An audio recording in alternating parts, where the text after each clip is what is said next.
Hey everyone, it's Riggs, and we're here with some Marvel content today. I saw this article a couple days ago about cringe MCU moments that must be retconned in phases 5 and 6. I think phase 4 didn't go as well as planned. Seems like things kind of came to a head with Endgame, and it's been all downhill from there. I haven't even seen most of the stuff. For me, I think I missed Iron Man when it first came out in the theater, but pretty much from then on, it's been appointment viewing anytime one of these movies comes out.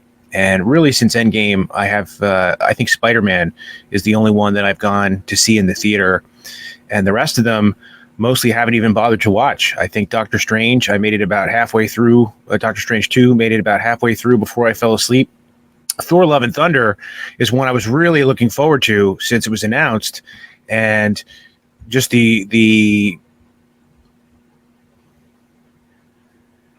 just some of the early reactions, I just said, I'll pass, I'll wait until it comes out on Disney Plus. I don't even subscribe to Disney Plus right now. We probably will pick it up at some point after Mandalorian season 3 drops, and I'll catch it then. But most of the shows I haven't seen. I've seen Loki. I've seen a couple episodes of Hawkeye. That's pretty much it. Oh, I did watch WandaVision, which I enjoyed, and I think they get into here.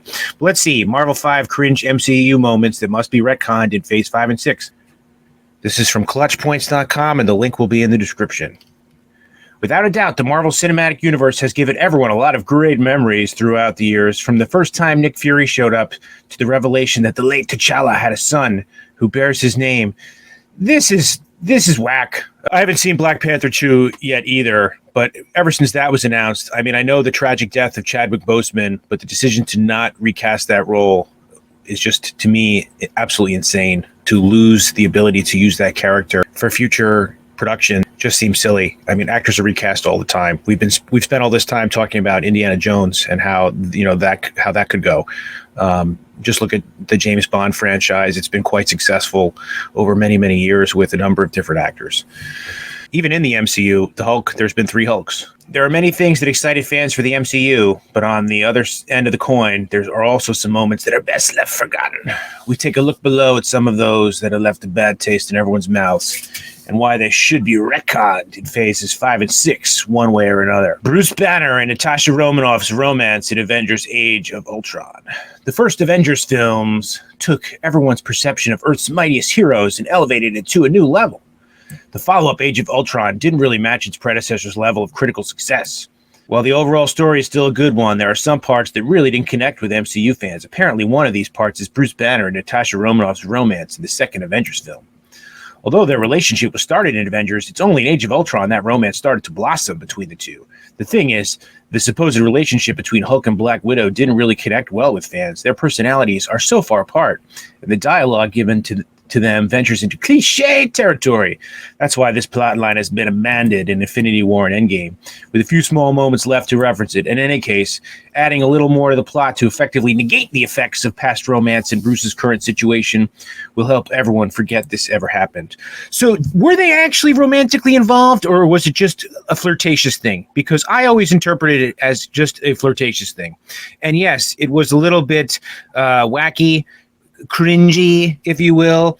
Do we think that this was something that they started doing and then abandoned because of fan outrage, or do we think this was just creepy ass Joss Whedon projecting something onto these characters? Here's this guy who is a male feminist who ends up being the biggest son of a bitch creep in the world, and we've pretty much not heard from him since he got Me Too'd into oblivion.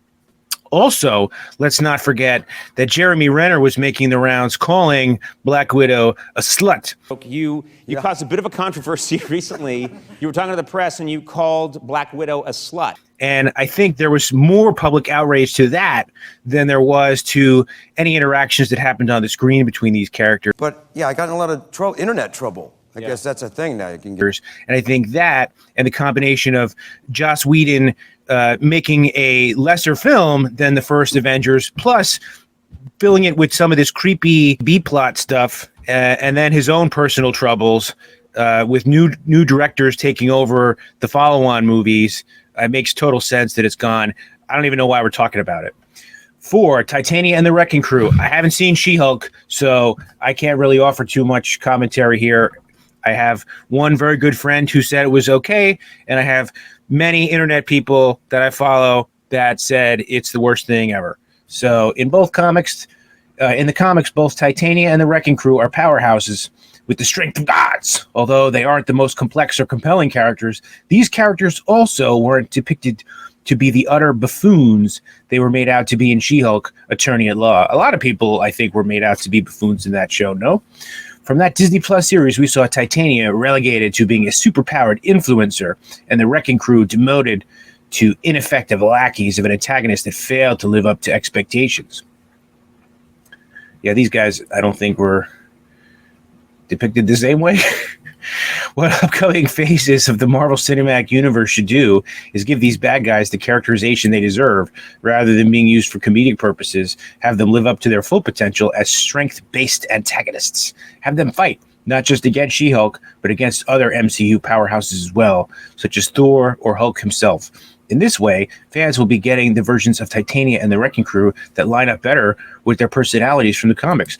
I think most people would probably be happier if they took She-Hulk the way of Agents of S.H.I.E.L.D. and just made it not part of the MCU. And I know with all the kind of fourth wall breaking stuff, that's probably impossible. But who cares? The Marvel Cinematic Universe has bigger problems than these, D tier characters who didn't get their day in the sun.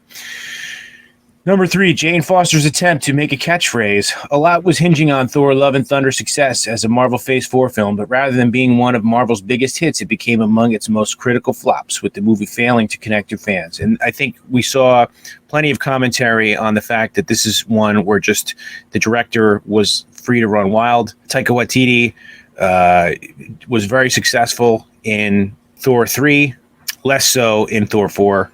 I said at the beginning, this was something I was really looking forward to. I know with all the controversy around the comics and social commentary that's been put into it, and the declining sales and cancellations of books and cancellation of artists and all this kind of stuff, the one of the ones that's kicked around a lot is the Jane Foster Thor storyline, which I actually really like. I think there's a lot of crap mixed in there, but the overarching story is great. And if you take the main driving narrative from that series and put it into movie, I think it would be really good. And from what I understand, they didn't achieve that with this movie. Future phases of the MCU, whether it's on Disney Plus or within the upcoming Avengers films, have a chance to give justice to Portman's Thor.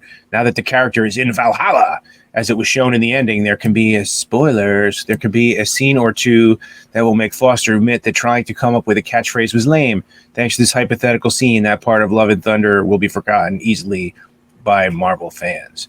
Again, who cares? Why? Was this really? If this was one of the cringy moments that needs to be retconned on the same level as maybe this Bruce Banner thing, but even that wasn't so big a deal. I guess they've done pretty well in Phase 4. Wanda Maximoff's abrupt transformation into a villain. Up to this day, Wanda Maximoff remains to be among the few Avengers who have made it big in fans' hearts. Portrayed by Elizabeth Olsen ever since Age of Ultron, that character has gone through so much in the MCU. And while there have been signs in the past about her turn as a villainous Marvel Phase 4 version of the Scarlet Witch in Doctor Strange in the Multiverse of Madness, the execution itself did not live up to expectations. Since it really isn't shown whether Wanda died or not, there's a pretty big chance she's going to make a comeback in MCU Phase 5 or 6. Marvel Studios must make it a point to justify her turn as an antagonist and bring her back as a hero during Kang Dynasty or Secret Wars, the culmination of everything the franchise is doing right now.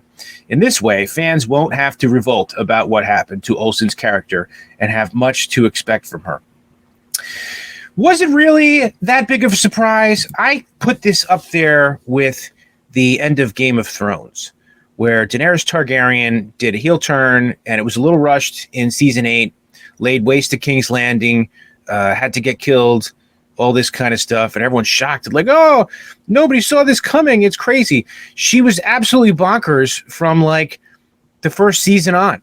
There were so many signs that she wasn't all there upstairs, and clearly they didn't do a good job in showing that progression to villain, but I was not surprised at all that she went bad and ended up killing everybody and then, becoming the big baddie that they needed to fight. There was so much else wrong with that season 8 and season 7 of Game of Thrones. Yes, they could have handled it better. They could have done a better job. They could have started the progression towards villainy earlier, but it was not shocking at all. They just did a poor job executing it. Same thing here. Wanda and her brother started off as villains working for Hydra. They, in the MCU, they became heroes. She lost her man. The love of her life was killed, taken away from her. She went crazy, enslaved an entire town of people in WandaVision, fully realized her powers, and then went bad. Again, I didn't watch all of Doctor Strange. I couldn't make it through it, but not really a shock. You tell me if you had told me that, hey man, you don't want to go see Doctor Strange 2, like they made Scarlet Witch the bad guy, I would have been like, so what? Of course she's the bad guy. Anyway, number 1, Kingpin's MCU debut. So we know they brought in some of the characters from the Netflix Marvel series into the Disney Plus Marvel series. So Kingpin and Daredevil are now officially part of the MCU. Back in the original Daredevil series on Netflix, Wilson Fisk was a force of nature that wrecked everything he came into contact with. The character's backstory and complex nature drew Marvel fans in and made them invest in the antagonist. That's why there was a lot of hype going into the Hawkeye series on Disney Plus when it was confirmed that Kingpin was going to make his Phase 4 debut, but instead of making a tsunami, the actual debut was just a splash in the pool for most fans. The first appearance of Kingpin in the MCU massively nerfed his fan-favorite characters from the Netflix version and turned him into a brainless brawler. What Marvel needs to do is make him the feared antagonist again when the new Daredevil series premieres. In this way, the cringy version of Fisk will soon be forgotten by everyone. With Marvel about to go supernova in Phase 5, it only makes sense to make the overall cinematic universe better and more cohesive by retconning the entries above. The MCU stands a better chance of making fans happier than they are now. Well, I don't think this is going to help make the MCU stand a better chance of making fans happier. I think they have a lot of uphill work to do to get things back on track. A lot of the slate of films that is coming out doesn't look great. A lot of the casting choices don't look great.